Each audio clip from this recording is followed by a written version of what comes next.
Déjeme desde aquí, desde San Antonio, Texas, desde esta calurosa zona de Estados Unidos, desde esta asesina, lo digo por las inclemencias del clima, zona de Estados Unidos, saludar al maestro Jesús Lemos, que creo que seguramente sabe de lo que hablo cuando menciono la red de traficantes de personas que están metidas hasta la médula en el crimen organizado, o el crimen organizado metido hasta la médula en este tráfico de personas. Desde aquí le mando un abrazo y quiero decirle, mi querido Jesús, tú sabes muy bien que a pesar de todo lo que se pueda decir o de lo que se diga, de lo que no se diga, tienes toda mi solidaridad. Qué bueno que tu caso nuevamente llegó a la mañanera, que se habla de tu situación y de aquí, desde aquí te mando un abrazo. ¿Cómo estás, Jesús? Gracias por la generosidad y ya hablaremos de este nuevo libro que traes bajo el brazo para presentarle a la audiencia de Sin Censura y que dejará la víbora chillando porque creo que va a poner de muy mal humor, si no es que ya lo puso, al fiscal general de la República, Alejandro Gertz Manero. Desde acá te abrazo, Jesús Lemos. Gracias, te saludo con mucho gusto, mi querido Vicente. Siempre un placer poder estar contigo, siempre un gusto enorme poder platicar contigo. Y pues bueno, tantos temas que hay que comentar. Agradecerte el respaldo, la solidaridad que has tenido para conmigo respecto a este caso, a mi caso que se ha ventilado nuevamente en la conferencia mañanera, donde, bueno, sigo sin tener medidas del mecanismo de protección, sigo sin que la Comisión Ejecutiva de Atención a Víctimas quiera desempolvar mi expediente, lo mantiene ahí oculto, no sé por qué razón. La CEAP ahí mantiene mi expediente, me sigue negando la calidad de víctima del Calderonato, como si nunca hubiera pasado el encierro de los 3 años, como si todo hubiera sido nada más una mera fantasía. Y ahí está, digo, y es muy lamentable y muy lastimoso para mí que este gobierno de la Cuarta Transformación, en el que yo creo plenamente, yo creo en un presidente honesto, recto, humano sobre todo, y que sus funcionarios no estén dando el ancho como él quisiera. Pero bueno, eso es independiente. Gracias por el apoyo, mi querido Vicente, y gracias por este espacio donde también te digo, quiero platicarte justamente de este nuevo libro, el libro que me mantuvo ocupado prácticamente el último año, porque lo comencé un día 5, comencé la investigación un día 5 de junio, y hoy justamente, un 5 de junio del año pasado, y hoy justamente a 30 de junio tengo el gusto de decirte que ya está terminado mi libro que se llama El Fiscal Imperial, y que estará en venta, bueno, ya está en preventa en Amazon, pero que estará en venta en todas las librerías a partir del día 15 del mes de julio. Entonces, decirte y platicarte un poquito de este libro que considero que es urgente leerlo porque le planteo a la gente la visión imparcial de lo que está haciendo justamente el fiscal Gertz Manero, cuyas acciones de omisión en la Procuración de Justicia podrían hacer que este proyecto, este proceso de transformación que tanto ha costado al presidente López Obrador, que tanto nos ha costado a los mexicanos, que estamos todavía imbuidos en este tema, pues podría descarrilarse, y todo por causa del señor fiscal que no quiere aplicarse, no quiere dedicarse a trabajar. Y pues ahí este libro, en pocas palabras, es una biografía no autorizada del señor fiscal, y digo no autorizada porque ni siquiera me dio la posibilidad de una entrevista a lo largo de este proceso, que yo siempre la busqué y nunca tuve siquiera una respuesta, ni si sí ni si no. Simplemente mi petición por escrito que presenté para entrevistarlo fue ignorada, no sé si por él o por su departamento de comunicación, pero simplemente no más, no me pelaron. Pero eso, por eso es una biografía no autorizada la que presento en este libro. Mi querido Jesús, literalmente cuando me decías que estabas trabajando en un libro, me imaginaba que iba a ser un trancazo, me imaginaba que iba a ser, conociendo tu corte, tu periodismo, sobre personajes, y además iba a ser un libro incómodo. Ya lo es. Se me pararon los pelos cuando vi lo que me mandó Ceci. El eslabón más oscuro de la 4T, y esta fotografía del libro, así lo pones en la portada, el eslabón más oscuro de la 4T, el fiscal Alejandro Gertz Manero. Más allá de críticas de de personajes como tu servidor, por la lentitud que es evidente incluso ya para el presidente, porque dijo que el pasado viernes se había reunido y le había pedido más celeridad en los casos, que el pueblo está exigiéndolo.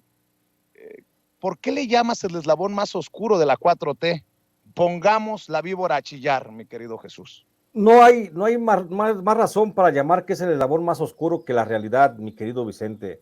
El fiscal Gers Manero se ha convertido en el hombre más oscuro del gobierno de la Cuarta Transformación. Hay de todo como en botica dentro del gobierno de la Cuarta Transformación. Un gobierno que hay que decirlo, lo encabeza valientemente y muy decididamente el presidente López Obrador, pero que no todos los funcionarios están a la altura. Y deja no nada más que estén a la altura, habrá quienes estén medianamente más abajo, habrá quienes sí estén muy cerca de los ideales del presidente de transformación de este país, pero hay otros, y creo que es el fiscal Gers Manero, el más oscuro, porque simplemente no nada más es el más opaco en cuanto a la información de la labor que se lleva a cabo dentro de la Fiscalía General de la República, sino que es el hombre más oscuro de toda la trayectoria política, de todos los que tienen trayectoria política dentro de la 4T, del hombre más oscuro que no sabemos a fondo realmente qué es lo que ha hecho a lo largo y a su paso durante casi 40 años de servicio público en administraciones de Luis Echeverría Álvarez, José López Portillo, después viene, todos los presidentes, salvo la de Ernesto Zedillo Ponce de León, y ha estado en gobiernos priistas, panistas, perredistas, ha sido del movimiento ciudadano, ha sido diputado, ha sido de todo, se ha columpiado este personaje en el trapecio político de un lado a otro, mi querido Vicente, y aún así, si tú buscas de manera abierta, en fuentes abiertas, no encuentras un historial de servicio público de este personaje. Hay que ir a la fuente primaria, a los testimonios, a fuentes incluso ocultas. Yo tuve que revisar algunos expedientes de la CIA, de la DEA, del FBI, allá en Estados Unidos, para poder entender un poco este personaje, porque en Estados Unidos no se les pasa nada, a los gringos siempre están muy metidos observando el accionar de los políticos, no nada más por razones de investigación, simplemente por observación para los políticos mexicanos, y entonces es el hombre más oscuro porque no hay nada de él de manera en fuentes abiertas, mi querido Vicente. Por eso pienso y lo señalo como el eslabón más oscuro de la 4T, que por lo mismo le podría causar mucho daño a este proceso de transparencia que promueve el presidente López Obrador. Héctor Palacios en el chat en vivo y en directo de Sin Censura te pregunta, y creo que es una pregunta muy interesante, Jesús. ¿Más oscuro o más siniestro, don Jesús? Va de la mano. Primero que hablo de la opacidad, de la oscuridad, porque no sabemos de dónde viene, no sabemos así de manera pública y abierta, no sabemos de dónde viene, cuáles son sus orígenes. Hay que entrar a un proceso de investigación muy profundo, muy minucioso, como el que llevé a cabo, para poder establecer los orígenes, de dónde viene su riqueza, de dónde vienen sus intereses, cuáles son sus lealtades. Eso es lo oscuro. De ahí se deriva, por supuesto, lo perverso, porque es un hombre perverso, es un hombre de venganzas. Ya lo hemos visto cómo se ha entablado en venganzas con su propia familia, mi querido Vicente. ¿Qué no hará con los extraños? Y es un hombre que va en venganza. El caso más claro de las venganzas, yo creo que es un caso que menciono ahí cuando dicta la orden de aprehensión contra uno de los Alemán Magnani por supuesto desvío fiscal o desfalco fiscal, cuando hay miles y miles y miles de casos de desfalco fiscal que la propia Fiscalía General de la República ha hecho a un lado. ¿Pero por qué va contra los Alemán Magnani? Por un caso bien simple que encuentro a lo largo de esta historia, porque el padre y el abuelo del fiscal Gers Manero fueron perseguidos en su momento por el que fue, por Miguel Alemán, cuando fue secretario de Gobernación del presidente Manuel Ávila Camacho. Miguel Alemán los persiguió al padre y al abuelo del fiscal Gers Manero porque los acusó de ser nazis y los perseguía como si fueran espías nazis. Ahí están los documentos que planteo en el libro, los documentos de la Dirección Federal de Seguridad, y entonces se le arraiga al fiscal un encono contra los Alemán, y después cuando llega al poder, cuando tiene la fuerza como fiscal general, lo primero que hace es ir a la cacería de alguno de la estirpe de los Alemán Magnani. Entonces, ese tipo de cosas, mi querido Vicente, es lo que me hace pensar, y no es el único caso. está el caso de Julio Scherer, también ahí claramente explicado desde sus fondos, está el caso del fiscal contra Santiago Nieto, el fiscal contra Olga Sánchez, el fiscal contra la propia dirigente del Sindicato de Trabajadores de Notimex, nuestra querida amiga Adriana Torres Urea. O sea, hay una serie contra el futbolista, el dueño de fútbol, del equipo de fútbol de Tiburones,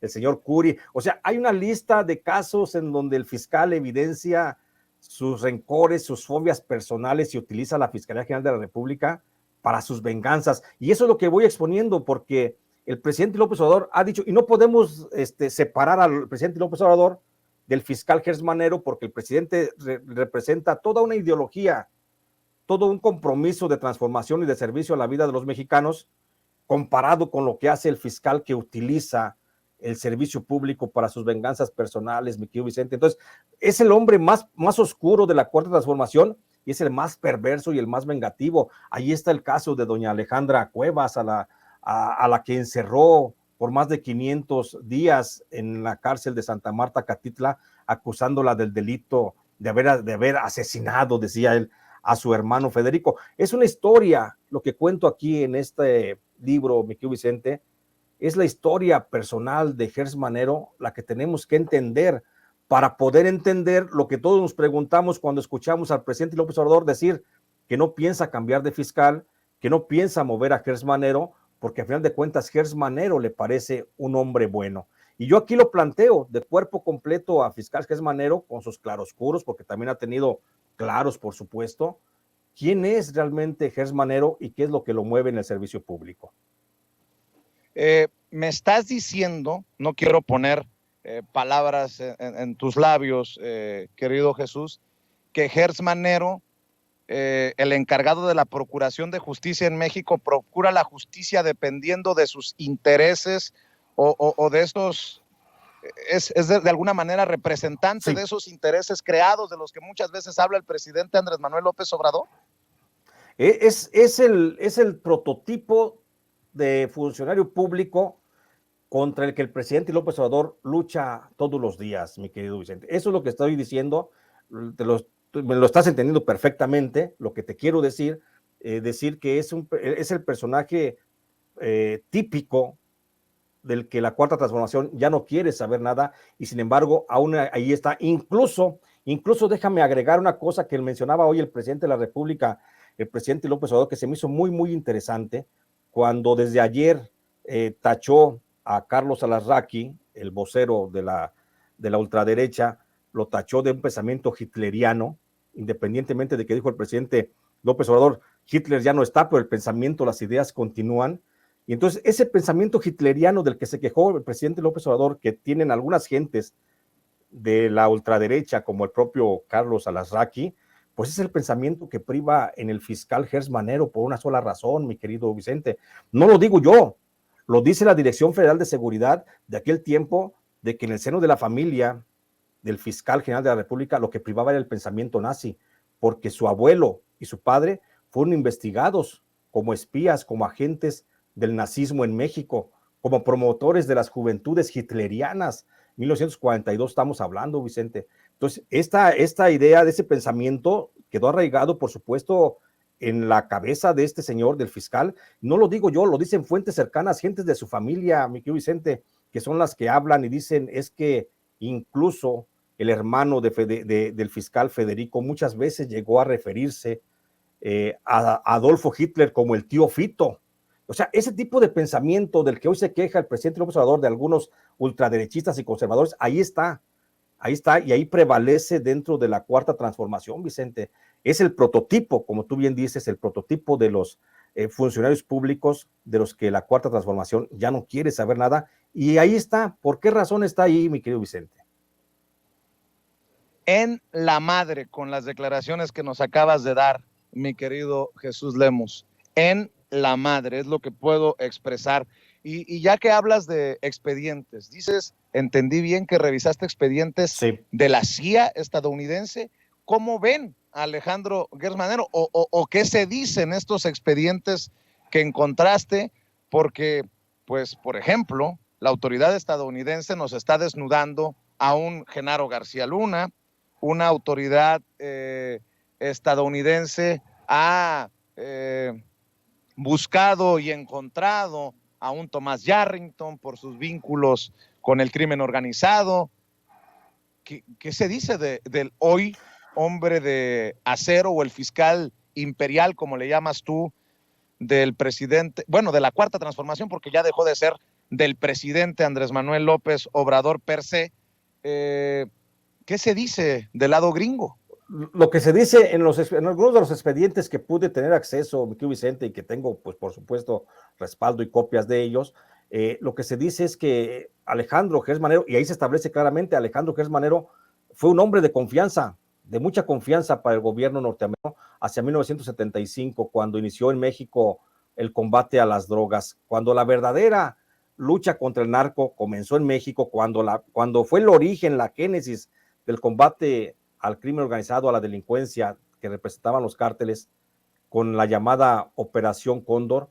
Él fue, el fiscal Gertz Manero fue el que gozó de las confianzas del gobierno norteamericano, porque se le nombró desde Washington, con la anuencia del presidente Luis Echeverría, se le nombró al fiscal como primer zar antidrogas en México, y a él le encargan el combate a las drogas. Entonces hay una gran confianza del gobierno norteamericano en los anales históricos. Estoy hablando, no revisé archivos recientes, Vicente, revisé los archivos más viejos que hablan de la Operación Cóndor. Ahí centré mi investigación, donde se le da mucha confianza al fiscal Gertz Manero. Después, de manera muy extraña, el gobierno de Estados Unidos es el que le pide al gobierno mexicano de Luis Echeverría Álvarez que cese de sus funciones al fiscal, el doctor Alejandro Gertz Manero.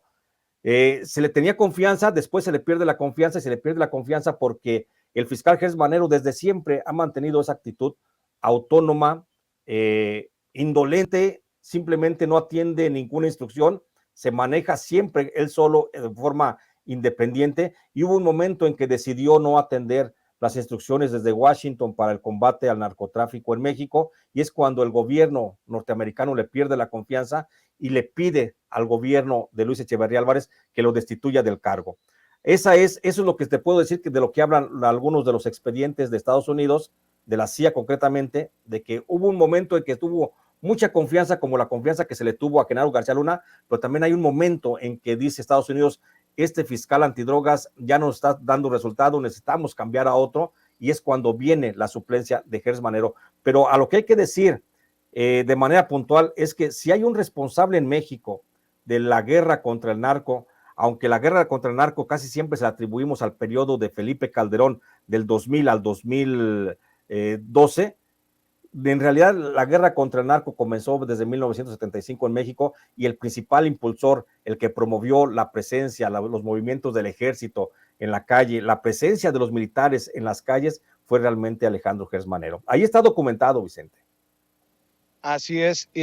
A ver, Jesús, déjame preguntarte esto. Por cierto, estamos platicando con el maestro Jesús Lemus en vivo y en directo.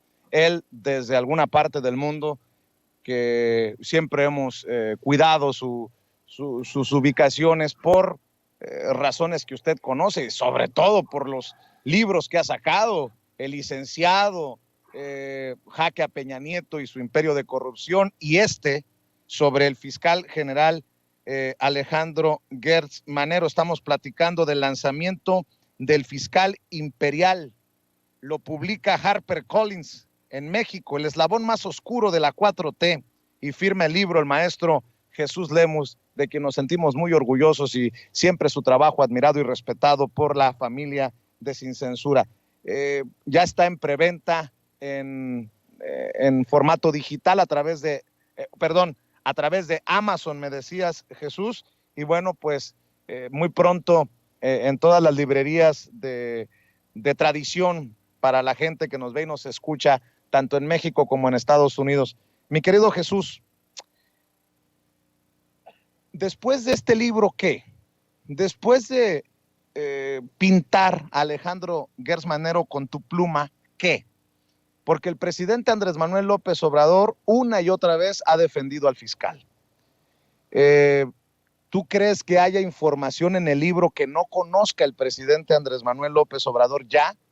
Y después de que se publica este libro, ¿Va a volver a defender el presidente Andrés Manuel López Obrador a Alejandro Gertz Manero? ¿Qué piensas tú?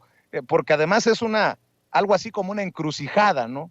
Has siempre dicho que respaldas la transformación de México, respaldas la cruzada contra la corrupción del presidente Andrés Manuel López Obrador, pero lo que entiendo es que no podrías respaldar que se mantenga Alejandro Gertz Manero como fiscal general de la República. Sí es, mi querido Vicente. Yo creo que el libro sí comparte algunas cosas que seguramente estoy cierto de que el presidente López Obrador desconoce respecto a la trayectoria y al comportamiento íntimo del propio fiscal en el cargo o antes del cargo. Creo que el presidente López Obrador podría estar actuando, no quiero pensar cómo pensara él, ni siquiera me quiero aventurar qué es lo que piense el presidente.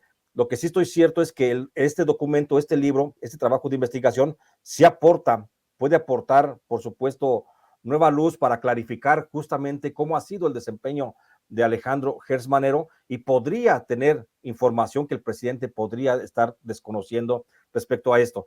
Si el presidente de la República, después de este libro, sigue apoyando o no apoyando a Gertz Manero, creo que esa es una decisión ya unipersonal del propio presidente. Yo nada más soy un periodista que estoy haciendo un trabajo que me corresponde hacer de exponer claramente los matices de un hombre polémico como es el fiscal Gertz Manero, y pues ahí está, mi trabajo no es para con el presidente, mi trabajo no es para con Alejandro Gertz Manero, mi trabajo es para con la gente, darle a la gente elementos de razonamiento, elementos de causa para el conocimiento de lo que está sucediendo en torno a este personaje y que sea la gente la que finalmente esté con su grado de información pensando qué es lo que debe hacer el presidente. El periodismo, mi querido Vicente, creo que su razón, su esencia es justamente la publicación de información que nadie quiere que se publique. Y creo que este libro contiene mucha información que el fiscal Gertz Manero no quisiera nunca que se publicara. Después de este libro, ya a mí no me compete nada. Yo estoy cumpliendo con mi función de periodista de llevarle a la gente un elemento más para que se informe. Habrá quien lo tome, habrá quien no lo tome, habrá quien me tache como me quiera tachar, habrá que ver si el gobierno reacciona o no reacciona, pero eso ya es intrascendente. Si el gobierno o si el presidente reacciona, no se hace tampoco con la intención de quitar o de poner o de colocar o de influir. No, mi querido Vicente, yo nada más soy un periodista que contribuye con su grano informativo todos los días y que con este trabajo quiero únicamente decirle a la gente quién es Gertz Manero para poder entender pues su actuación. Y lo has dicho clara y puntualmente, maestro Jesús Lemus. No quiero que te vayas si tienes un par de minutos más para nosotros, pero ¿por qué no cerramos el tema del libro? Pues pidiéndole a la gente que te siga apoyando como te ha apoyado con todos los libros que has publicado. Obviamente habrá unos para la audiencia más conocidos que otros, tal vez por sus tiempos más cercanos a hoy, pero bueno, que sigan buscando tus libros y que ahora a partir de ya busquen en Amazon o a partir de julio por la distribución que haga HarperCollins este libro sobre el fiscal imperial, como le has titulado, la biografía no autorizada de Alejandro Gertz Manero, Jesús. Sí, Vicente, pues antes que nada agradecerle también a la editorial, a mi casa editorial que es HarperCollins, la oportunidad y la confianza para este trabajo, agradecerle al gran trabajo que hizo en el tema de edición mi querido editor y amigo Edgar Kraus, mi querido editor también Daniel Mesino y por supuesto el editor José Antonio García, agradecerles porque hicieron un gran trabajo que me ha permitido llevarles a ustedes con más claridad y más transparencia lo que quería plantear desde el principio, la historia de Gertz Manero, y agradecerle por supuesto, agradecerte a ti Vicente este espacio de poder platicarle a la audiencia de lo que va mi nuevo trabajo y pedirle también a la audiencia, si está en ellos, pues que me echen la mano. Ahí está el libro, ya está en preventa en Amazon, lo pueden pedir y el día 15 ya les llega a las puertas de su casa. Los primeros 500 libros que se vendan en Amazon pues van firmados de mi puño y letra con una breve dedicatoria para los que lo compren en esta preventa de Amazon. También está en preventa en Gandhi, en El Sótano, en Gonville y... Ay, se me va otra librería. Bueno, son otras librerías Y Sambors también está ahí en preventa, lo pueden encontrar ya en cualquier espacio en preventa, porque saldrá a la venta en todas las librerías hasta el día 15 de julio. Es un libro que pienso que vale la pena leer porque es la forma en que podemos entender parte del proceso neoliberal y parte del proceso de la transformación en este choque, en esta conjunción de fuerzas, donde hay un eslabón entre lo neoliberal y la cuarta transformación, que es justamente Alejandro Gertz Manero. Y bueno, agradecerles si me ayudan con eso. A mí me permite seguir haciendo más trabajo de investigación, que es con la única finalidad, y lo insisto, Vicente, con la única finalidad de informarle a la gente. No se trata de golpear, de tumbar, de pegar, no. Se trata únicamente de contribuir también al debate nacional, que la gente se entere, que la gente sepa lo que hay también detrás de muchos temas y sobre todo contribuir, porque quiero que siga la cuarta transformación, mi querido Vicente. Por eso hice este libro, porque no quiero que se te descarrile, no quiero que se trastoque por solamente un mal funcionario público, que sería en este caso Alejandro Gertz Manero, y porque yo pienso con el corazón, pienso en esta transformación del presidente López Obrador y quiero que siga, por eso lo hago, Vicente. Así es, mi querido Jesús. Preguntabas o mencionabas el caso de tu protección, de las medidas que deberías de tener, pues es por esto, porque eres muy incómodo. Eres muy incómodo, Jesús. Tan incómodo que generas a veces controversias incluso entre quienes plantean una solidaridad y quienes no, entre quienes presentan tu caso en las mañaneras y quienes no, quienes estamos orgullosos de considerarte parte de la familia como en Sin Censura y quienes no se atreverían a entrevistarte o a dejar claro. que plantees los temas que planteas. Pero mi querido Jesús, yo creo que también este es un llamado en este momento histórico, a Alejandro Encinas, que puede estar positivo a COVID, pero sé que está trabajando vía virtual, subsecretario de Gobernación, un llamado a Enrique Irazoque, que es el que define las cosas en torno al mecanismo de protección a periodistas y de defensores de derechos humanos, porque vienes de licenciado, exhibiendo a Calderón y a García Luna. Vienes de jaque a Peña Nieto y su imperio de corrupción, exhibiendo a muchos de estos malandros que todavía andan ahí muy quitados de la pena, entre ellos precisamente el expresidente priista Peña Nieto. Y ahora te avientas del fiscal imperial sobre un personaje relevante en tiempos de la cuarta transformación.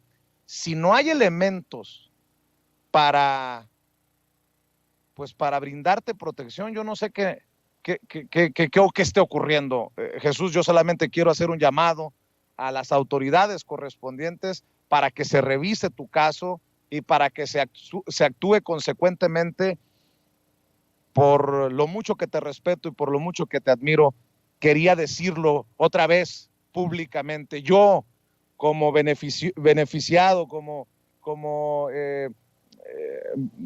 beneficiario de este mecanismo de protección a periodistas, no entendería por qué Jesús Lemos sigue sin medidas, sigue sin protección. Y no sé si quieras agregar sobre esto que estoy mencionando, Jesús. ¿Cómo no, mi querido Vicente? Agradecerte, la verdad es que me enchinas la piel con esta solidaridad, agradecerte esas palabras, porque sí es cierto y hay que decirlo también de esa forma. Estoy en una grave condición de inseguridad, de riesgo, y habrá quien diga, bueno, ¿y por qué sigues haciéndolo? Pues porque se tiene que hacer el trabajo periodístico, tenemos que seguir fortaleciendo la democracia desde nuestra trinchera. Y por supuesto, no tengo ningún beneficio de seguridad. Es más, el mecanismo me tiene nada más en la lista como supuesto beneficiario, pero no tengo nada, ni el botón de pánico tengo porque desconfío del botón de pánico. Entonces no tengo ninguna medida de seguridad en este momento, Vicente. Considero que sí es una situación de riesgo. estoy enfrentando una situación, no tengo amenazas todavía, ayer apenas fue cuando lo publiqué en mi Facebook, la salida de este libro, ahorita se está ya dando a conocer masivamente esta publicación. Oye, Jesús. Seguramente ya se sabe en la fiscalía, en la presidencia, pues estoy simplemente tocando intereses del hombre más poderoso, y lo digo con mucho conocimiento, Vicente. Estoy tocando los intereses del hombre más poderoso de México y también podría ser uno de los hombres más coléricos desde el poder que podamos tener en estos momentos. Y eso, por supuesto, me pone en condición de riesgo. Y si no es él, pues ya dijiste una lista de cabrones también que vienen atrás, mi querido Vicente, de los que he tocado intereses desde García Luna, Felipe Calderón, Enrique Peña Nieto y su camarilla y sus 40 ladrones. Y pues bueno, mencionar ahora al fiscal Gers Manero en este libro, que te digo es un libro imparcial totalmente, es un libro periodístico, sustentado en la investigación. No hay una sola coma, no hay una sola palabra, una sola frase dentro de este texto que no lo pueda yo soportar de manera testimonial o documental. Es un periodismo exacto el que he cumplido, pero aún así sé que estoy yendo contra el hombre más poderoso de México. Y por supuesto que aprovecho también este espacio para señalar, así como señalé en su momento a otros responsables. Insisto, no tengo amenazas en este momento directamente con relación al libro, pero también señalar que estoy en una grave condición de riesgo y que por supuesto aquí yo haría responsable de cualquier situación al fiscal Gers Manero, cualquier situación. ¿Por qué? Porque mi libro está focalizado justamente sobre él. No, insisto, no tengo amenazas de muerte en este momento. Si existieran, las denunciaré públicamente, pero no hay nada. Pero por supuesto que estoy en una condición de riesgo y el mecanismo no me quiere dar ningún tipo de protección. Yo seguiré en el exilio, mi querido Vicente, pero nada más placentero que pudiera yo estar por lo menos en México. Además, déjame agregarte una cosa. Recientemente acabo de recibir una invitación para procesar procesar mi solicitud de asilo político por parte del gobierno norteamericano. No lo quiero hacer porque considero que sería también mellar la autoridad del gobierno mexicano, decirle el gobierno mexicano no puede proteger a sus periodistas, déjame sumo a los que también se van y se asilan a otros países. Yo no quiero hacer eso, mi querido Vicente, yo quiero seguir aguantando. Si no me queda otra opción, seguramente tomaré esa oferta del gobierno norteamericano para asilarme políticamente en Estados Unidos, pero sería el último punto que podría yo hacer en mi vida periodística. Es de mucho riesgo lo que estoy haciendo, pues si el mecanismo pues no me da las garantías, el siguiente paso será aceptar el asilo político del gobierno norteamericano que me han ofrecido para irme y refugiar en alguna parte de Estados Unidos donde pueda estar yo más tranquilo y ejercer mi labor periodística. Nada más para cerrar este tema, recuérdame, ¿tú renunciaste en algún momento al botón de pánico o lo que te había ofrecido el mecanismo y ahora les pides que se reevalúe tu caso? ¿Más o menos es así la cosa? No, yo en su momento el mecanismo, yo renuncié al plan de seguridad que me ofrecían, que era únicamente con un botón de pánico. No lo acepté porque consideré que mis condiciones de inseguridad no eran para solucionarse con un botón de pánico. Yo no acepté el mecanismo y yo les dije, ¿sabes qué? De eso a nada, prefiero nada. Y en esa condición, pero aún así no fui dado de baja de los beneficiarios del mecanismo. Ahí sigo apareciendo. Es decir, que mi nombre está generando algún tipo de presupuesto para el propio mecanismo, un presupuesto que no me llega a mí en ninguna forma de seguridad. Yo renuncié a aceptar la medida mínima, pírrica, de darme un botón de pánico y con ese ya callarme la boca y decir, ya estás protegido y ya ten tu seguridad. A eso fue a lo que yo renuncié en su momento. Y lo hice de manera pública, les dije, yo no quiero nada de protección si se trata solamente de un botón de pánico.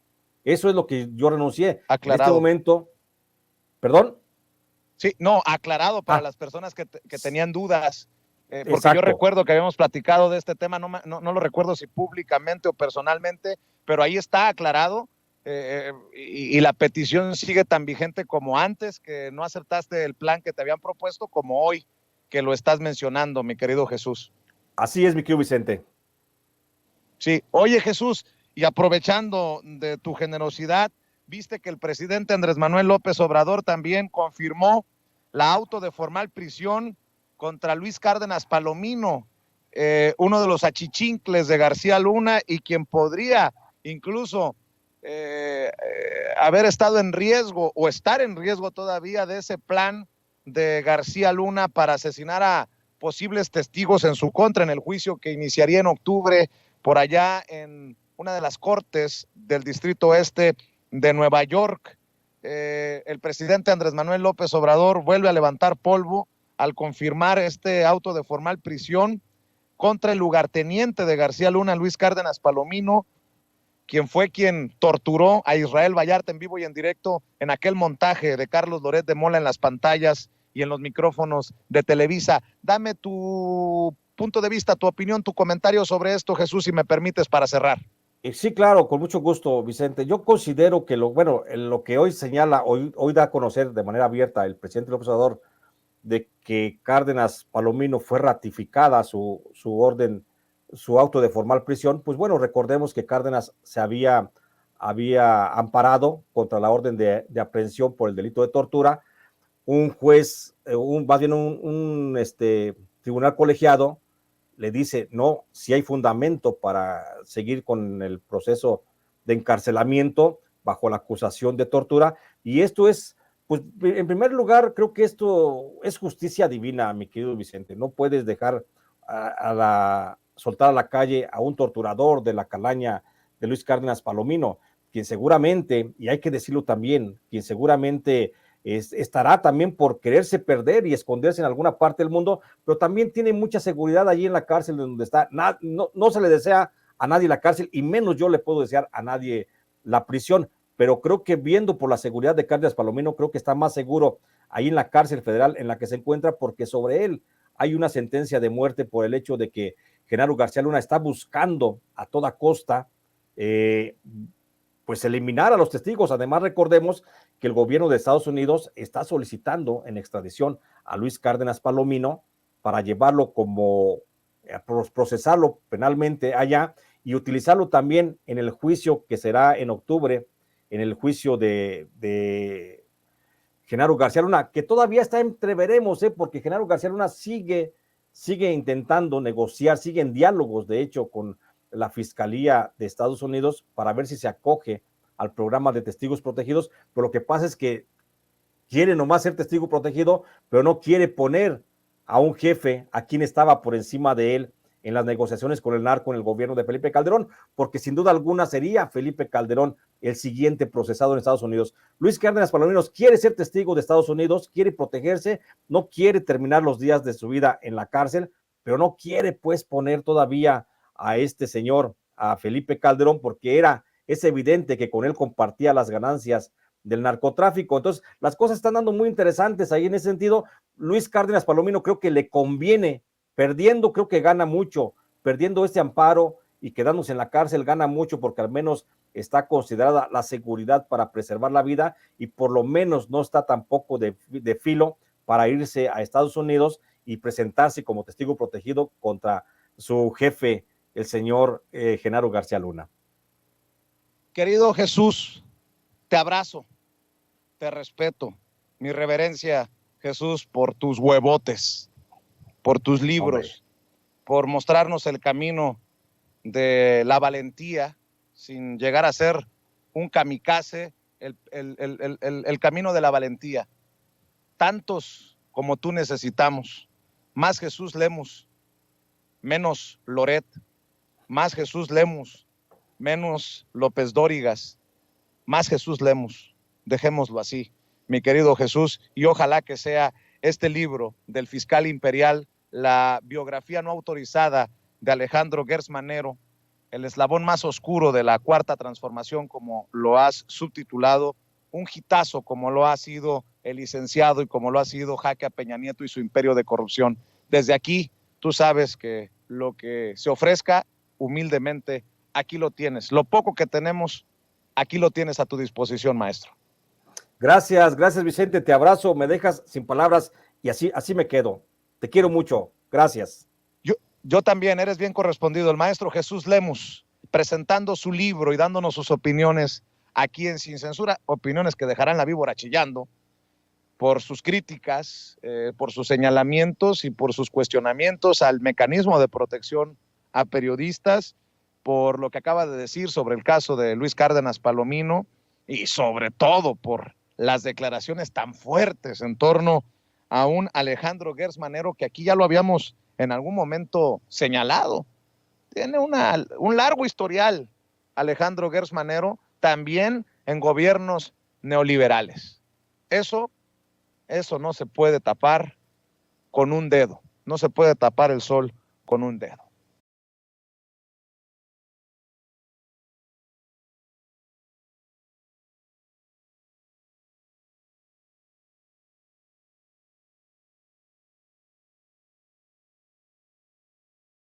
Y déjeme recibir a una amiga y un amigo. Los dos van a salir de viaje, uno se va a Argentina, él, y ella se va a Tabasco, a Dos Bocas, ella. Déjeme saludar a nuestra diosa poblana, a la querida Meme Yamel, que ya llegó junto al sensei Ramiro Padilla Tondo. ¿Cómo estás, Meme? Te saludo con mucho gusto. Buenas tardes desde acá, desde San Antonio, Texas, hasta donde te encuentres.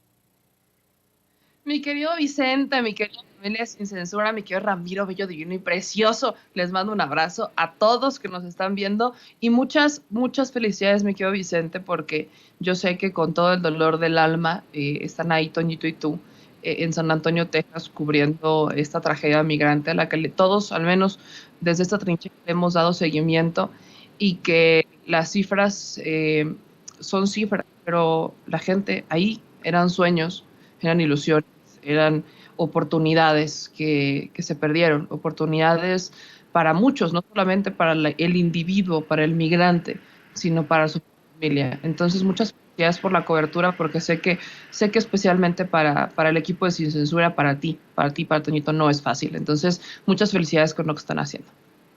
Gracias, y tristemente, pues es en estas condiciones y en esta situación, y nada más para abonar a lo que estás diciendo. Por esto que le voy a leer, que publica la prensa asociada a la AP, con firma de Delmer Martínez, Sonia Pérez y Christopher Sherman, acaba de salir esto que publica la prensa asociada. Es que para nosotros que conocemos el drama migrante que hemos vivido, el propio Ramiro ha sido migrante, trabajador en Estados Unidos, es que nos resulta menester, es obligatorio para quienes tenemos una convicción migrante, promigrante, estar aquí. Miren, los migrantes en la tragedia de Texas buscaban una vida mejor. Los niños salieron con la esperanza de ganar suficiente como para mantener a sus hermanos y padres. Los adultos jóvenes que habían hecho sacrificios para ir a la universidad pensando que les llevaría el éxito, abandonaron su país desilusionados. Un hombre que ya trabajaba en Estados Unidos y regresó para visitar a su esposa y a sus hijos, decidió llevarse a un primo con él de vuelta a Estados Unidos. Cuando las familias de 67 personas hacinadas en un camión y abandonadas el lunes en Texas empezaron a confirmar sus peores temores y a hablar de sus parientes, una historia común de búsqueda de una vida mejor cobró forma desde Honduras hasta México. Para el miércoles, habían muerto 53 de los migrantes abandonados bajo un calor abrasador a las afueras de San Antonio y otros seguían hospitalizados. El laborioso proceso de identificación seguía en marcha, pero las familias ya confirmaban sus pérdidas.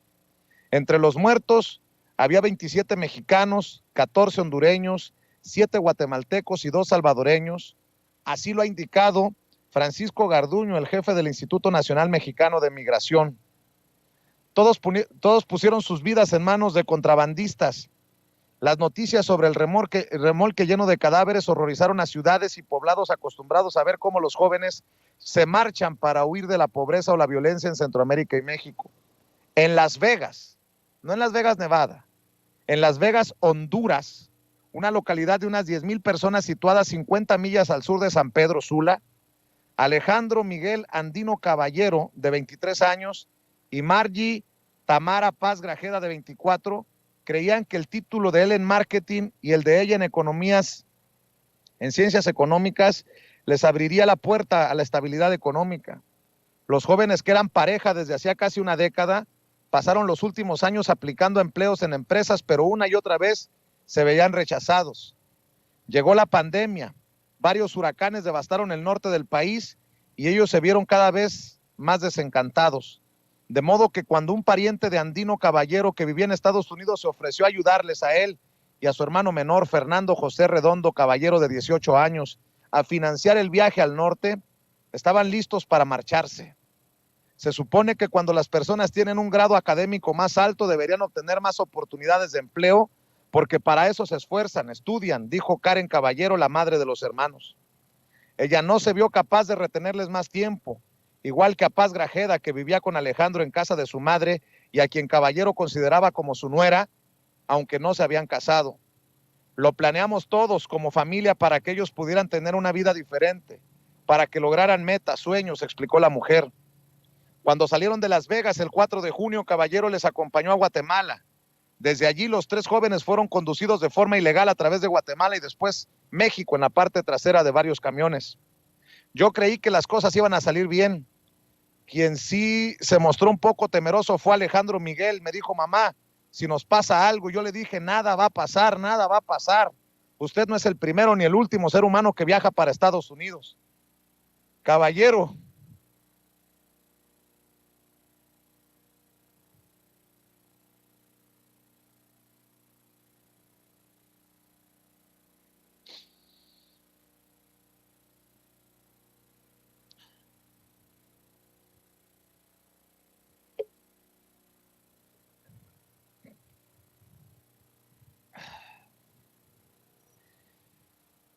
Caballero habló por última vez con ellos el sábado por la mañana.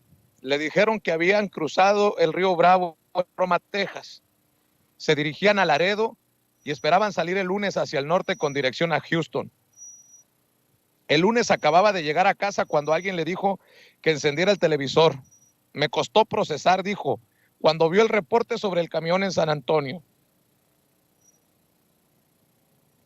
De ahí recordé, disculpe.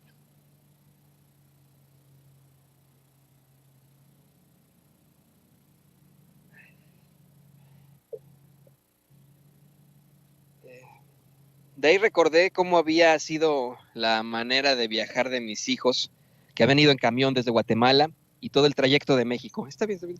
Caballero pudo confirmar sus muertes el martes tras enviar sus datos y fotografías a San Antonio.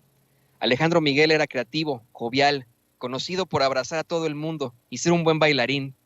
Fernando José era entusiasta y noble, dispuesto a ayudar a cualquiera que lo necesitara. Imitaba a su hermano mayor en todo, desde su corte de pelo hasta su ropa. Le encantaba el fútbol y llenaban de gritos la casa de su madre. La pérdida de sus hijos y de Paz Grajeda, que era como una hija, es devastadora. Mis hijos dejan un vacío en mi corazón, dijo. Los vamos a extrañar mucho. Casi a 400 millas de distancia, las opciones de Wilmer Tulul y Pascual Melvin Huachiac, primos de 13 años de Sucubal, Guatemala, eran considerablemente más escasas. Sucubal es una comunidad indígena quiché de unas 1,500 personas en las montañas a casi 100 millas al noroeste de la capital, donde la mayoría vive por agricultura de subsistencia. Mamá, ya estamos saliendo. Fue el último mensaje de Wilmer, que Wilmer envió a su madre, Magdalena Tepaz, en su quiché nativo el lunes. Habían salido de casa el 14 de junio. Horas después de oír ese mensaje de voz, un vecino dijo a la familia que había habido un accidente en San Antonio y temían lo peor, explicó Tepaz a través de un traductor. Los chicos habían crecido como amigos y lo hacían todo juntos. Jugar, salir, incluso planear el viaje a Estados Unidos, a pesar de que no hablaban bien español, dijo la madre de Melvin, María Zipac Koch. Zipac, madre soltera con 2 hijos, dijo que Melvin quería estudiar en los Estados Unidos, luego de trabajar y después de hacer mi casa. El lunes recibió un mensaje de voz de su hijo diciendo que estaban saliendo. Lo ha borrado porque ya no podía soportar escucharlo más. Perdón, me río de la tristeza, ¿cómo decirlo? Incluso de los nervios de estarle presentando esta información. Estábamos leyéndolo justo cuando nos llegó este cable de Associated Press, Vicente y yo, y decidimos ponerlo al aire. Se nos corta la voz, nos estamos ahogando entre las lágrimas, le ofrecemos disculpas, voy a intentar terminar esta nota para que continuemos con nuestros queridos amigos Meme Yamel y Ramiro Padilla Tondo en esta mesa de análisis y con usted sobre todo. Quiero decirle a usted que la vibra en este lugar es terrible, se siente mucho dolor, a pesar de que desafortunadamente algunos medios lo han convertido en un circo. Nosotros aquí estamos con mucho respeto y con la única intención de exhibir esta gran pues tristeza, esta necesidad de que se pueda enfrentar a la idea de la inmigración como una realidad humana y que terminen esas políticas antiinmigrantes. Lo hacemos siempre con mucho respeto y respeto a estos pues hombres y mujeres jóvenes que perdieron la vida y que perdieron todos sus sueños, que llegaron aquí con muchos sueños y que se perdieron a unos metros aquí, a la vuelta de nosotros. Dice, parientes que organizaron y pagaron al contrabandista esperaban a los chicos en Houston. Esos familiares le dijeron a Zipac que los niños habían muerto y el gobierno guatemalteco se lo confirmó el miércoles. El padre de Wilmer, Manuel de Jesús Tulul, no podía dejar de llorar el miércoles. Dijo que no tenía ni idea de cómo llegarían los chicos a Houston, pero que nunca había imaginado que los meterían en un camión. Su hijo había abandonado la escuela tras la primaria y trabajaba con él desmontando terreno para cultivos. Tulul dijo que Wilmer no veía un futuro para él en una localidad donde se construían casas humildes con remesas enviadas desde Estados Unidos. Quería ayudar a mantener a sus 3 hermanos y tener su propia casa y un terreno algún día. El contrabandista cobraba $6,000, de los que habían pagado en torno a la mitad. Ahora Tulul solo podía pensar en recuperar el cuerpo de su hijo y confiar en que el gobierno cubriera el gasto. En México, es que esto es muy fuerte, los primos Javier Flores López y José Luis Vázquez Guzmán también salieron de la pequeña población de Cerro Verde en el estado sureño de Oaxaca. Con la esperanza de ayudar a sus familias, se dirigían a Ohio, donde esperaban empleos en la construcción y otros sectores. Ahora Flores López está desaparecido, dijo su familia, mientras que Vázquez Guzmán está hospitalizado en San Antonio. Se confirma, según la agencia Associated Press, que uno de estas personas que está hospitalizado, de los 2 mexicanos que están hospitalizados en estos momentos, es José Luis Vázquez Guzmán. José Luis Vázquez Guzmán. Cerro Verde es una comunidad de unas 60 personas prácticamente abandonada por los jóvenes. Los que quedan consiguen escasos ingresos tejiendo sombreros, felpudos, escobas y otros objetos con hojas de palma. Muchos viven con apenas 30 pesos, menos de $2 al día. Escuchó usted bien, 30 pesos al día. No era el primer viaje a la frontera entre México y Estados Unidos para Flores López. En la mitad de la treintena, y que había salido de Cerro Verde años antes para viajar a Ohio, donde viven su padre y un hermano. Había regresado para una breve visita a su esposa. Es que, mire, es que, si quieres venir, estamos aquí también dejando a nuestras familias atrás, pero, híjole, este paisano fue a Oaxaca a ver, él ya estaba acá en Estados Unidos, pero se fue a Oaxaca a ver a su esposa y a sus 3 hijos pequeños, explicó un primo, Francisco López Hernández, y pues esto obviamente nos recuerda a muchos lo que a veces hacemos, ¿no? Perdón, tengo que... Aquí está. Aquí está. Perdón. Que esto es lo más doloroso que nos ha tocado hacer en esta cobertura especial. Había regresado para una breve visita a su esposa y sus 3 hijos pequeños, explicó un primo, Francisco López Hernández. Vázquez Guzmán, de 32 años, decidió ir con su primo para su primer viaje al otro lado de la frontera y esperaba reunirse con su hermano, que también está en Ohio.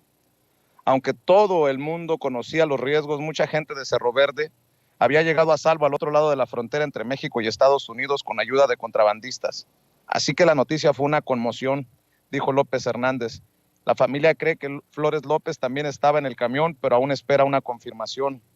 La madre de Vázquez Guzmán iba a solicitar una visa para visitar a su hijo hospitalizado, pero ayer miércoles salió de cuidados intensivos y pudo hablar con ella por teléfono. Ella decidió quedarse en México y esperar su recuperación, dijo Aida Ruiz, directora del Instituto Oaxaqueño de Atención al Migrante.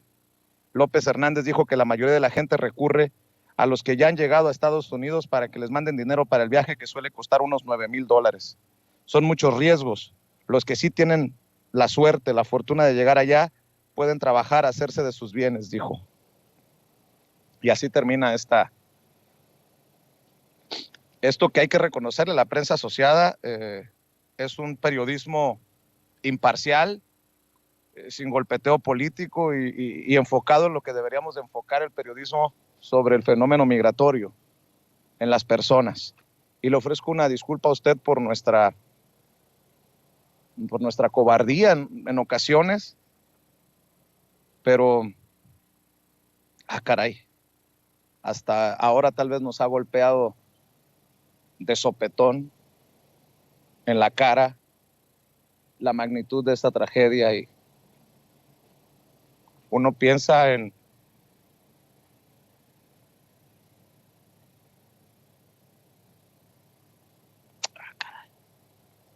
les ofrezco una disculpa, Ramiro, pero creo que Ramiro te puedes identificar porque tú también le anduviste chingando mucho tiempo acá en Estados Unidos. Maestro, te saludo a ti también y insisto, una disculpa por haber tomado tanto tiempo en leer esto que publica la prensa asociada. No te preocupes, Vicente, sí es obviamente muy doloroso. De hecho, mi primer libro es acerca de las historias de los migrantes, se llama A 3 pasos de la línea. Yo recordaba siempre en esa parte, obviamente por los que hemos sido migrantes y hemos vivido la angustia de los retenes de migración, de saber que te pueden levantar en cualquier momento y regresarte a tu país, y que lo hacemos por la familia, porque tenemos hijos. Yo tenía una esposa, tenía una familia y pues no tenía otra opción. Yo fui un exiliado económico del 95, después de la crisis. Me vi con 2 niñas, una de 4 y una de 1 año, y me preguntaba qué voy a hacer, no tengo para darles de comer. Fue una circunstancia muy difícil. Fue lo que me orilló a irme a Estados Unidos a trabajar, obviamente de manera ilegal. Y pues me sorprendió mucho la vida en Estados Unidos. Tengo que ser sincero, nunca me gustó, nunca me pude adaptar.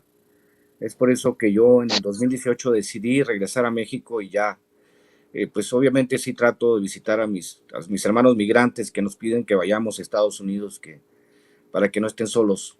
Pero yo recuerdo sobre todo las políticas fallidas desde la administración Clinton y la Operación Guardián, donde aquellas rutas naturales de migración hacia los campos pues se cerraron y obligaron a miles de migrantes a lanzarse por el desierto, a morir en el desierto. Y eso fue la principal motivación para escribir mi primer libro de cuentos de los migrantes. Me decían a mí cuando terminaban de leer el libro, que trataban de entender. Yo les decía siempre, porque me recordó mucho esto, lo que escribí hace 20 años. Yo les decía que hay un lado oscuro. Yo cuando iba a las librerías en Estados Unidos y tenía, no sé, libros de superación personal para migrantes, ¿no? 10 hábitos para los migrantes y pendejadas de ese tipo.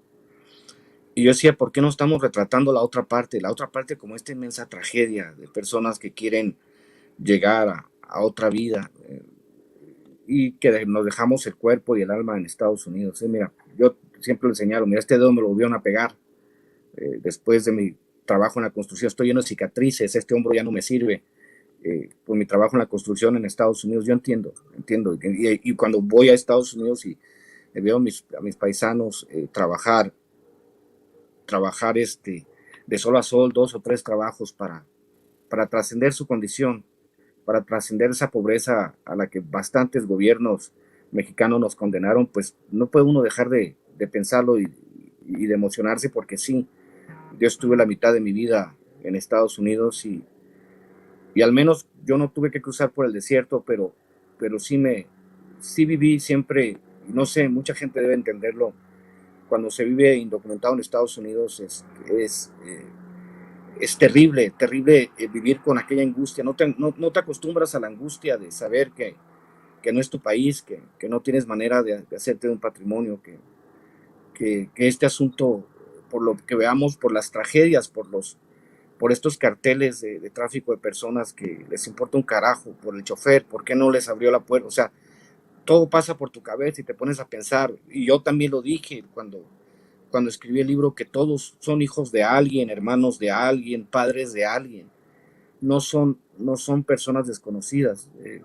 Y todas aquellas cruces que están pegadas en la frontera de las personas que intentaron llegar a Estados Unidos y no llegaron precisamente porque pues las políticas homicidas de ambos países, en las cuales no legalizan la migración, o los gobiernos, sobre todo como el gobierno mexicano, los gobiernos anteriores en los que se priorizó siempre la concentración de la riqueza y que hizo que explotara después del Tratado de Libre Comercio, pues reventaron el campo y se produjo una inmensa migración a Estados Unidos con las políticas de Zedillo, de Fox, de Calderón.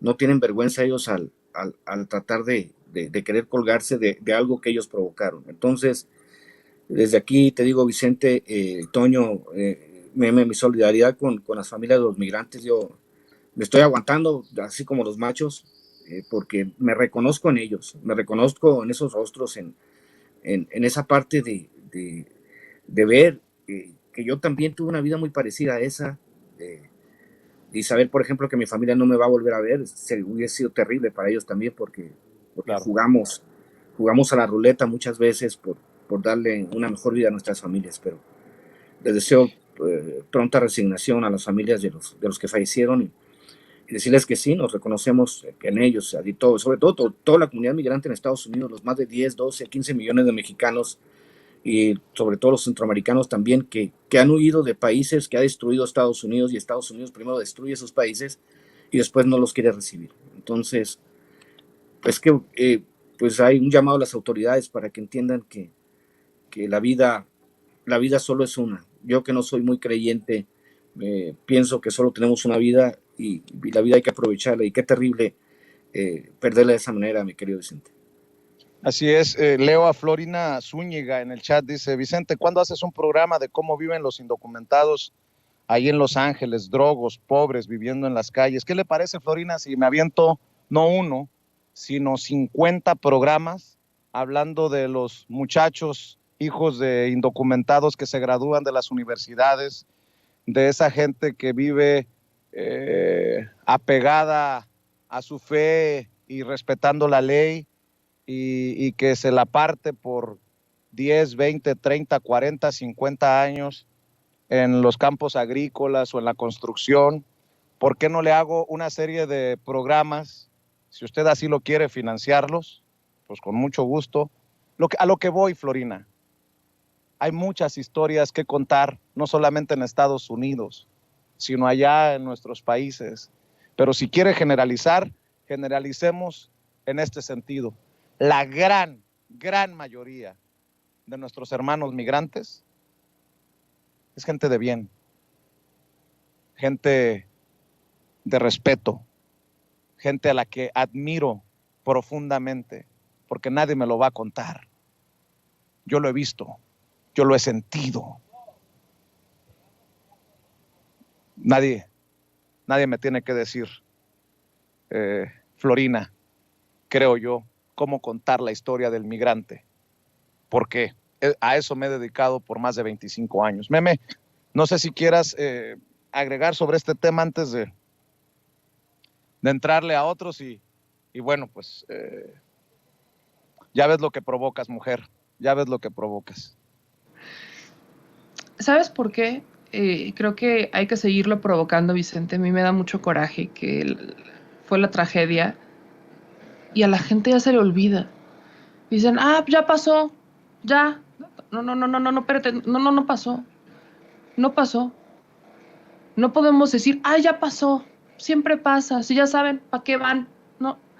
Cuando estuve en Guatemala, en la gira del presidente, en Guatemala, Salvador y Honduras, Le preguntamos a la gente, sobre todo en Guatemala, por qué migran. Y justo lo que tú leías de algunos hermanos hondureños, están titulados, es gente preparada. Hay gente preparada que está migrando. ¿Y por qué migran? Porque en sus países de origen, el caso de Guatemala, llegaron estas grandes empresas extranjeras, se empezaron a sentar en la región y empezaron a desplazar a la gente. No le daban empleo a la gente que ahí vive. Eso también lo vivimos en México. Lo vivimos y lo vi cuando fuimos a hacer la cobertura del Tren Maya. Lo vi en Quintana Roo. Llegan las empresas extranjeras o llegan los empresarios de afuera y llegan y como que colonizan el lugar, ¿no? Así lo vi, porque la gente que ahí nació, la gente que ahí vivió, es desplazada. Está condenada a trabajar para alguien en su propia tierra, porque no se les han dado oportunidades efectivamente. Hay gente que en un inicio, cuando al principio sabíamos, se identificaba al menos a los migrantes de Oaxaca, originarios de Oaxaca, decían, pues ya ven, de Oaxaca, no que mucho programa. Pero cuando empezaron a salir que también había del Estado de México, de Querétaro, de Zacatecas, ya como que ya no los escuché decir nada. Ya no los escuché decir, es que no hay oportunidades, es que ahí están sus programas. Ya no los escuché. Se empezaron a quedar callados y se siguen quedando callados. Y miren, este es un tema que hay que visibilizar muchísimo, porque como mexicanos no podemos generalizar que los migrantes centroamericanos son unos criminales. No podemos hacer eso. Nos lo hicieron a nosotros. Ahí estaba Trump con un discurso electoral. De los migrantes solamente se acuerdan cuando hay elecciones, cuando les interesa políticamente. Ahí están nuestros políticos mexicanos. Enrique Lamadrid queriendo hacer reuniones con los migrantes en Los Ángeles. ¿Para qué? ¿Para ganar votos? ¿Por qué? Si antes Gustavo Madero, por ejemplo, decía que para qué le iba a dar entrevistas a medios de Estados Unidos que tenían una audiencia migrante si los migrantes no votaban. Eso es lo que hacían nuestros políticos mexicanos. Y ahora de la nada ya les interesan. ¿Por qué?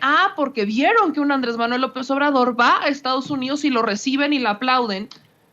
Aunque por supuesto hay muchas cosas que faltan para la atención a nuestros paisanos. Pero hay muchas cosas que no puede hacer México. Y ahí está Joe Biden prometiendo una reforma migratoria que no ha llegado. No ha llegado. Y ahí están presionando a nuestros paisanos, a los senadores, manifestándose. Y ahí están presionando, trabajando. En la pandemia, ¿quién salió al quite? Porque les recuerdo, en la pandemia, cuando estaban en la cobertura, cuando fue nuestro productor y cuando estuvieron ustedes en la cobertura de Los Ángeles y Washington, se estaba buscando una reforma y se impulsaba de, por favor, presidente, a ver si le puede hacer mención de la reforma migratoria. Hay que hacer presión. ¿Por qué? Porque la gente, nuestros paisanos, cuando hubo pandemia, los trabajadores de Norteamérica, los americanos, los estadounidenses, no trabajaron. Muchos aplicaron para este bono para no trabajar porque le tenían miedo al bicho y se regresaron a sus casas. Y los que salieron al quite en hospitales, los que salieron al quite en la construcción, los que salieron al quite fueron nuestros paisanos, arriesgándose, porque ni siquiera hay un sistema de salud que los cuide allá, arriesgándose a contagiarse. ¿Por qué? Porque aún con todo y todo, alguien en su casa, en su país, tiene que comer. Y nuestros paisanos en plena pandemia, arriesgándose, mandaron más remesas. Y dicho por ellos, no solamente para sus familias, sino también para sus vecinos, para su comunidad, para su colonia. Es que no ver esto, no visibilizarlo y decir, es que solo son unos números más, perdón, pero a mí me indigna. Quizás Y tienen razón aquellos que dicen, tú cómo hablas si no eres migrante. Sí, yo no soy migrante, yo no viví lo que vivió Ramiro, lo que vivió Toñito, lo que vivió Vicente. No, yo no viví lo que ha vivido gran parte del equipo de Sin Censura, pero yo vengo de migrantes.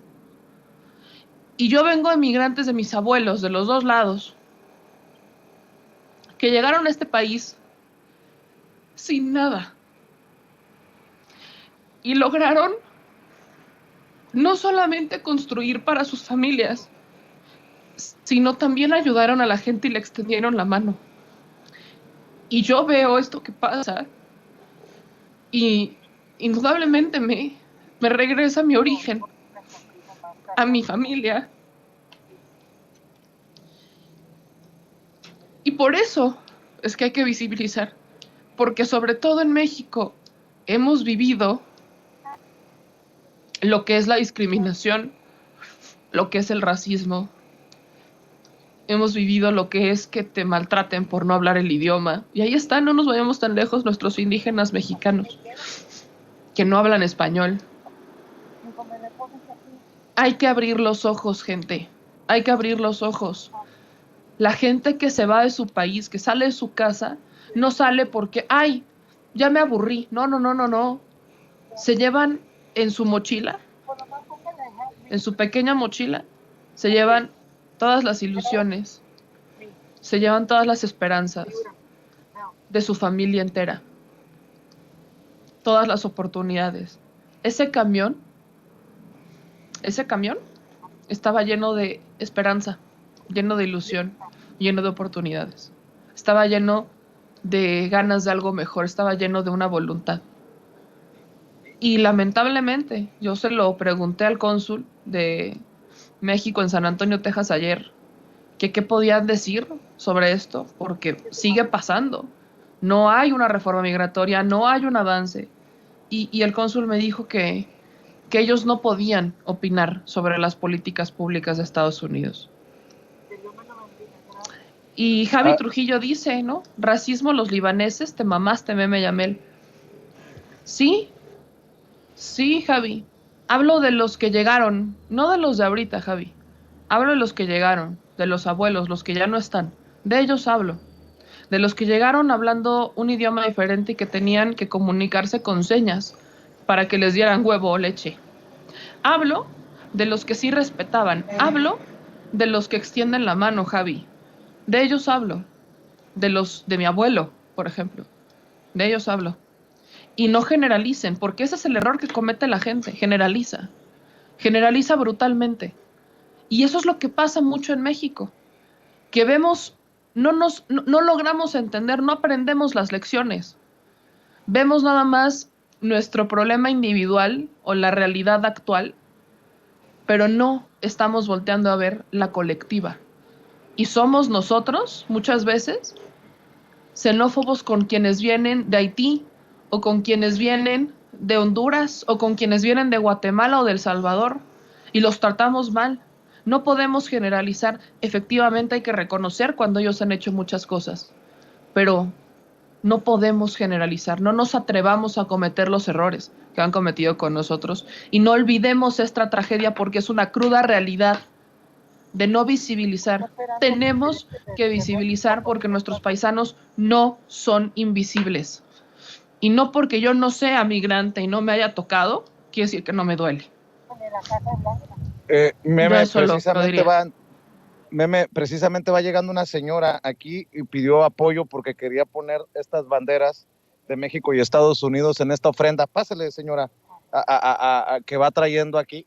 Hágase un poquito más para acá. ¿Cuál es su nombre? Andrea.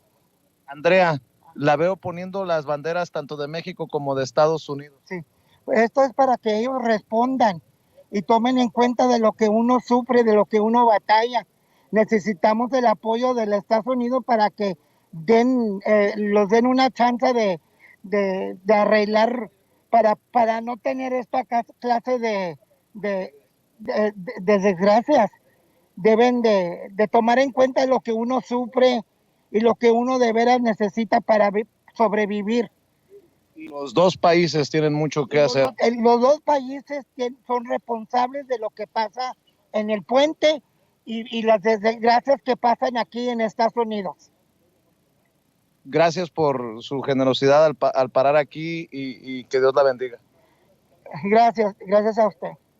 Gracias. Pues así como ella, hemos visto desfilar a cientos de miembros de esta comunidad de San Antonio indignados, y no es la única ni será la última tragedia. Meme Ramiro, me acaba de pasar un cable, el querido Toño. El Mañana, el periódico de Tamaulipas, el Mañana de la Frontera, reporta 4 muertos, 4 inmigrantes muertos tras persecución que terminó en una parada de camiones en el Encinal, Texas. Otra tragedia ahora en el Encinal, Texas. 4 murieron y 3 están muy graves al chocar el traficante de indocumentados a las 8:36 de la mañana de hoy jueves en una vagoneta tipo Jeep contra la parte trasera de una caja de tráiler de un camión parado en una gasolinería del Encinal, Texas, cuando era perseguido por la patrulla fronteriza en la carretera interestatal 35 desde la milla 30, o sea, adelantito del punto de revisión federal y hasta la 38 donde ocurrió el accidente fatal. Pues otra tragedia más. Y mi querida Meme, mi querido Ramiro, pues yo creo que deberíamos de cerrar. Ya nos enfocamos en esto, nos ha embargado el sentimiento, el dolor, cada quien desde su experiencia, desde su historia personal, y creo que cada persona que opina en el chat, que cada persona que se comunica, así también lo está expresando. Ramiro, sé que este es el último espacio en el que nos acompañas antes de partir a Argentina. Mi querida Meme, sé que mañana estarás en la inauguración de la refinería de Dos Bocas. Creo que a nosotros no nos da para llegar. Ojalá que nos puedas también acompañar y te conviertas en los ojos de Sin Censura allá en la refinería de Dos Bocas, que será inaugurada por el presidente. ¿Con qué cierran? ¿Con qué cierras tú, por ejemplo, Ramiro? Y no se te olvide compartir tus redes. Ahora va a ser más importante que nunca darle seguimiento a lo que haces por allá en Argentina, Ramiro. Pues decirles que pues es la fiesta de despedida, digamos, va a ser en el Zócalo este sábado a las 2 de la tarde. Voy a llevar libros de Cartas a un Facho, Pequeño Chat Ilustrado, de Hojas sin Ruta, de Maradot. Voy a llevar un puño de libros y creo que va a haber camisetas y tazas también. Entonces, la cita va a ser por allá en el Zócalo. Me buscan las personas que quieran adquirir los libros. Me buscan, pues ahí entre la iglesia y Palacio Nacional, ahí en esa esquina me voy a parar porque de repente dicen, hay gente muy despistada que no sabe, ¿no? Hacia qué parte del Zócalo, pero va a ser a un lado de Palacio Nacional, entre Palacio Nacional, no recuerdo cómo se llama la calle, me dijeron ayer, pero bueno, por ahí nos vamos en el Zócalo. Voy a estar unas 5 o 6 horas, a partir de las 2 de la tarde hasta las 7, 8 de la noche voy a estar ahí vendiendo libros. ¿Y qué te puedo decir? Nos vemos a las personas que compraron los libros en preventa. Déjenme decirles que apenas me llegaron hoy los del Chairo y voy a empezar a hacer los paquetes hoy. Ahorita voy a pedir libros a las personas que compraron en preventa para empezárselos a mandar, para mandárselos mañana, porque no me quiero ir con pendientes a Argentina ni debiendo libros. Y pues sí, voy a tratar en lo posible de conectarme desde Argentina. La calle es La Moneda, calle Moneda, es la calle, me dijo aquí mi compadre, Enrique Castillo. Y vamos pues voy a mandar calle Moneda, ahí en la esquina de calle Moneda, es donde voy a estar parado. Y pues decirles que pues tengo que hacer muchas cosas en Argentina. Voy cada 2 años. Voy a un encuentro de escritores y tengo que visitar otros lugares de la misma Argentina. Por eso se me va a hacer difícil conectarme a Sin Censura. Voy a hacer lo posible para conectarme desde allá, aunque no puedo prometerlo por completo, pero haré lo posible, ¿no? Y pues ¿Qué les puedo decir? Muchas gracias por el espacio, Meme. Te mando un abrazo, Vicente. Yo sé que son momentos difíciles y pues vamos con todo. Hay que seguir visualizando, haciendo visibles las historias de los migrantes. Yo, como les digo, mi primer libro habla precisamente de este tipo de tragedias y pues no podemos dejar de mencionarlas porque al final de cuentas todos somos humanos y todos aspiramos, todos tenemos sueños y de eso se trata la vida. Les mando un abrazo. Muchas gracias, Vicente. Gracias, Ramiro. Meme, éxito en la cobertura mañana. Estamos al pendiente. ¿Con qué cierras tú?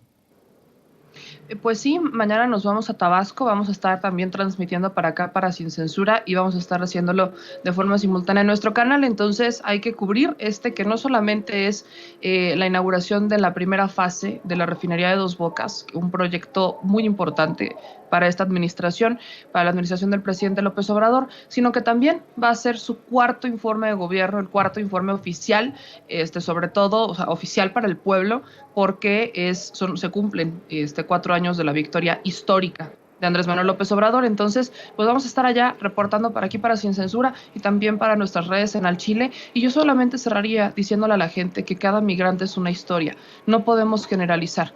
Evidentemente, para unos es más fácil que para otros, pero cada migrante es una historia. Es una historia de sueños, es una historia de oportunidades, es una historia de paz también, porque hay muchos que salen de su historia, salen de su contexto para evitar una guerra o para salir de una guerra, como fue el caso de mi familia en 1930. Entonces, pues yo les mando un abrazo, Vicente, diciéndote otra vez felicidades por la cobertura que están haciendo, a ti, a Toñito, a todo el equipo de Sin Censura, porque yo sé que es muy sentida y es desde el alma. Entonces, me uno con ustedes con todo corazón y por supuesto que vamos a seguir pendiente de todo lo que están haciendo, porque lo están haciendo con el alma y con el corazón, y eso pocas veces se ve. Ahí me encuentran en todas mis redes sociales como @memeyamelca, me encuentran en YouTube como memeyamel, y con nuestro segundo canal que ya estamos por estrenar nuestro primer episodio de Documanía con Meme Yamel, porque ya vamos a hacer otro proyecto, Vicentito, pero les mando un beso, un abrazo a todos, a mi querida Ceci también, y un agradecimiento profundo. Mucha fuerza. Así es, te mando un abrazo, mi querida Meme. Muchas gracias, Ramiro. Muchas gracias, Meme. Amigos, amigas, regresamos en breve, pero mientras seguimos hablando sin pelos en la lengua, Sin Censura, usted puede suscribirse a nuestros 3 principales canales en YouTube. Sin Censura Media, en donde tenemos más de 1,600,000 suscriptores. Sin Censura TV, en donde tenemos más de 1 millón de suscriptores.